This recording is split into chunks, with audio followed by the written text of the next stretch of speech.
सबसे पहले तो यहाँ उपस्थित सभी लोगों का स्वागत करता हूँ तथा आभार व्यक्त करता हूँ कि आप लोग मलेरिया से संबंधित विषय पे जानकारी प्राप्त करने हेतु यहाँ उपस्थित हैं। आज मलेरिया का विषय क्यों चुना गया है? बीमारी के बारे में 25 अप्रैल को हर साल विश्व मलेरिया दिवस मनाया जाता है। उस उपलक्ष्य में आज के दिन हम कुछ मलेरिया के बारे में लोगों को जानकारी देना चाहेंगे। वैसे तो हर बीमारी का कोई ना कोई दिन निर्धारित है, जैसे डायबिटीज दिवस है 14 नवंबर को, और ट्यूबरकुलोसिस डे है, हार्ट डे है, वर्ल्ड कैंसर डे है, लेप्रोसी डे है। इसको मनाने का उद्देश्य क्या होता है? क्यों ये दिन निर्धारित किया जाता है कि एक दिन हम लोग ये बीमारी संबंधित कोई दिन मनाएं? उसका कारण ये होता है कि उसके बारे में जो बीमारियां दूर की जा सकती हैं, जिनको उन्मूलन किया जा सकता है, या जो बीमारियां उन्मूलन नहीं भी की जा सकती हैं उनकी संख्या कम की जा सकती है, कैसे कम की जा सकती है, या बीमारी का उन्मूलन कैसे किया जा सकता है, उसके बारे में लोगों को जानकारी दी जाए।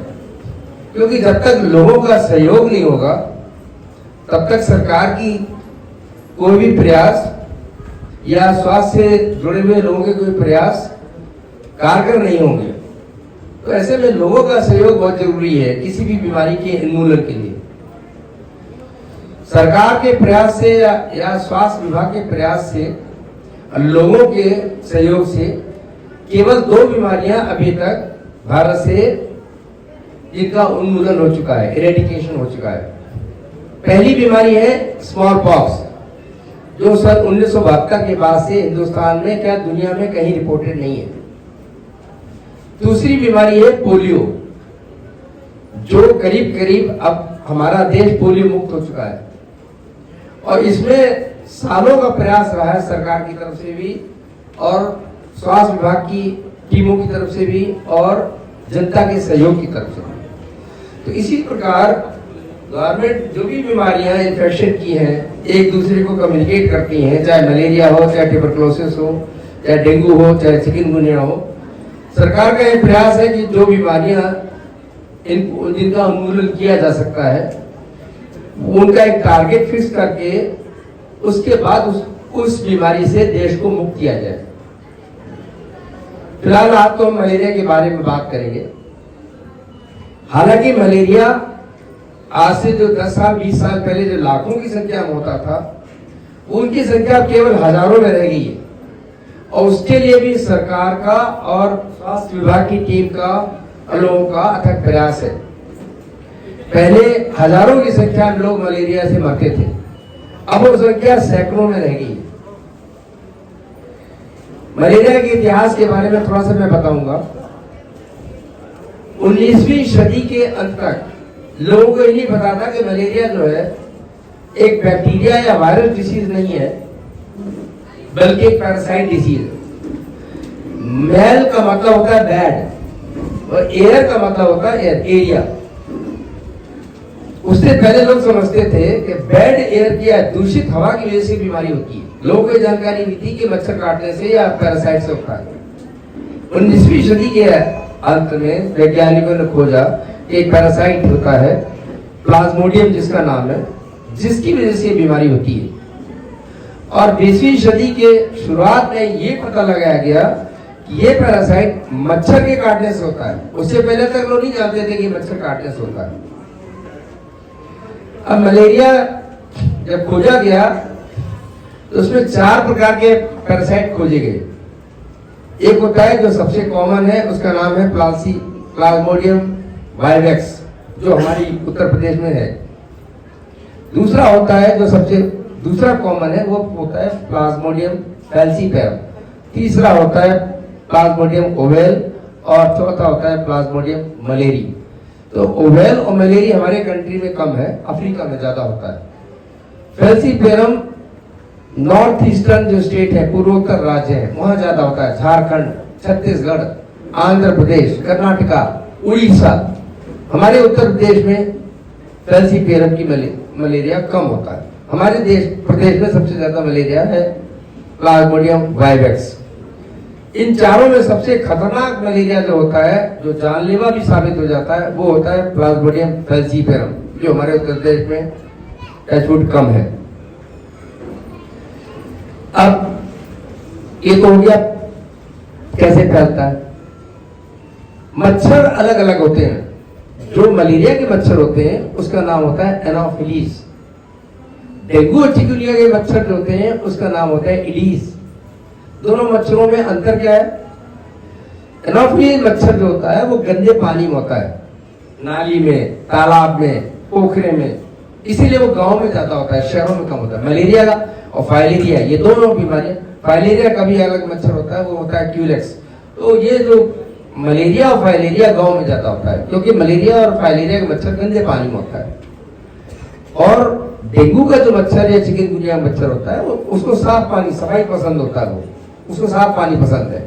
वो कूलर के पानी में, जो हम लोग फाउंटेन बनाते हैं, शहरों में फाउंटेन लगे रहते हैं चौराहों चौराहों पे, उनमें, या कहीं टायर ट्यूब में, बाल्टी में पानी भरा है कई दिन का, उनमें। दोनों के मच्छर में एक और खास अंतर है। जो मलेरिया के मच्छर है वो काफी ऊंचाई तक उड़ सकता है, दूसरी मंजिल, तीसरी मंजिल, छत तक पहुंच सकता है। जबकि डेंगू और चिकुनगुनिया का जो मच्छर होता है वो ज्यादा ऊंचाई तक नहीं उड़ सकता, इसलिए वो ग्राउंड फ्लोर पे ही ज्यादा होता है, इसलिए पैरों में ज्यादा काटता है, वो छत तक नहीं पहुंच पाता, वो कूद कूद के काटता है। और जो मलेरिया का मच्छर होता है वो उड़ उड़ के काटता है। मलेरिया का मच्छर रात में ज्यादा काटता है, दिन में नहीं काटता। जबकि डेंगू और चिकनगुनिया का मच्छर दिन में ज्यादा काटता है। तो अब मच्छरों से बचने के कैसे उपाय? मोटी मोटी चीजें मैं बताऊंगा जो आप बच सकते हैं मच्छरों से। एक तो कोशिश करेंगे अधिकतर पूरी आस्तीन के कपड़े पहने, पैर में भी, हाथ में भी। दूसरा, रात में अगर सोए तो मच्छरदानी का प्रयोग करें, क्योंकि मलेरिया का मच्छर रात में काटता है। तीसरा, घर के आसपास तालाब में पानी, नाली में गंदा पानी जमा न होने दें। अगर आप घरों में जाली के दरवाजे लगवा सकते हैं, संभव है तो वो लगवा लें। इसके अलावा रात में सोते समय क्रीम्स आती हैं, मॉस्किटो रिपेलेंट क्रीम आती हैं, वो लगा के सोएं, या फिर लिक्विड आते हैं जो बिजली के प्लग में लगते हैं, वो लगा के सोएं। इससे आप मच्छरों से बचाव रख सकते हैं। मच्छर देख के कैसे पहचानेंगे कि ये मलेरिया का है, या ये फाइलेरिया का है, या ये डेंगू का है? मलेरिया का मच्छर साइज में बड़ा होता है और तिरछा बैठता है, एंगल लेके बैठता है, इस तरीके से बैठता है। फाइलेरिया का जो मच्छर होता है वो चपटा बैठता है, सीधा ऐसे बैठता है, हेलीकॉप्टर की तरह। डेंगू का मच्छर वो छोटा छोटा होता है, उसके पंख बहुत छोटे छोटे होते हैं, उसके ऊपर टाइगर की तरह धारियां बनी होती है, आप पहचान सकते हैं कि मच्छर डेंगू का है। तो सीजन भी अलग अलग होता है। मलेरिया की बीमारी, मलेरिया का मच्छर जून से सितंबर तक ज्यादा होता है, जबकि डेंगू और चिकनगुनिया का मच्छर जब कूलर बंद होने शुरू होते हैं दशहरे के आसपास, दशहरे या दिवाली के आसपास, उस समय ज्यादा होता है। जब तेज गर्मी पड़ती है, लू चलती है, 40, 45, 50 के आसपास, 45 के आसपास टेम्परेचर आता है, तो सारे वैरायटी के मच्छरों की संख्या थोड़ी कम हो जाती है। बारिश होती है, पानी जमा होता है, तो सबसे पहले मलेरिया शुरू होता है, जब बारिश जाने लगती है तब डेंगू और चिकनगुनिया होता है। अब आप पहचानिए कैसे? कैसे कहेंगे कि ये वायरल फीवर है, ये मलेरिया है, ये टाइफाइड है? तो मलेरिया का जो बुखार होता है एक विशेष पैटर्न पे आता है, ज्यादातर वो, अधिकतर वो फिक्स टाइम पे आता है। शाम को आ रहा है तो शाम को ही आएगा, सुबह आएगा तो सुबह ही आएगा, और जाना देके कभी देके आता है, और एकदम से थोड़ी देर बाद, 2-3 घंटे बाद अपने आप बुखार गायब हो जाता है। फिर 24 घंटे बाद या 48 घंटे बाद उसी समय फिर से आता है। उससे आप पता लगा सकते हैं कि हाँ, ये बुखार मलेरिया का हो सकता है। बुखार पहला सिम्टम है। इसके अलावा जो सिम्टम होते हैं उसमें सर दर्द, बदन दर्द, जोड़ों में दर्द होना, जीभ चलाना, भूख नहीं लगना, कमजोरी लगना, चक्कर आना, इस तरह के उसमें सिम्टम होते हैं जिससे हम पहचान सकते हैं कि मलेरिया की संभावना है।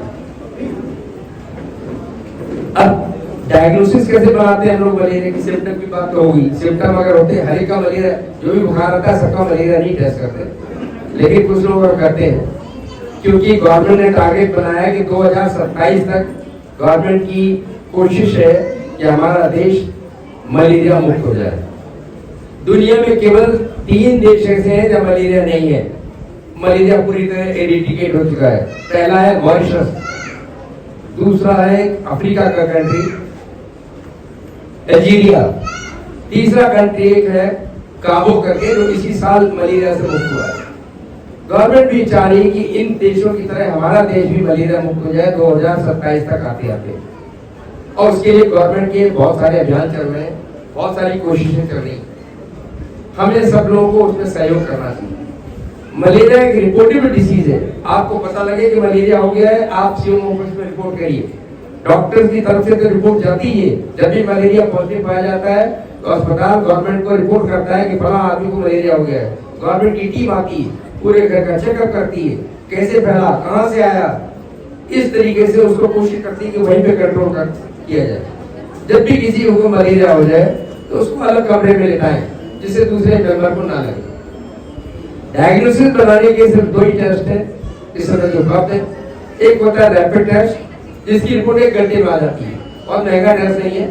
वो एंटीजन पकड़ता है, जैसे कोरोना में नाक से एंटीजन हम लोग टेस्ट करते थे, वैसे इसमें ब्लड में एंटीजन टेस्ट करते हैं। 1 घंटे में रिपोर्ट आ जाती है और ये भी बता देता है कि कौन सा मलेरिया है, वायरस है या फैल्सीफेरम, क्योंकि दोनों के इलाज थोड़ा सा अंतर है।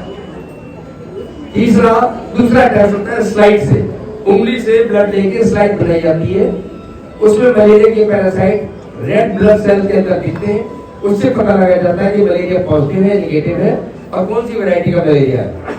ये 2 ही टेस्ट उपलब्ध है जिसके द्वारा ये पता लगाया जाता है कि मलेरिया कौन सी वैरायटी का है और है या नहीं है।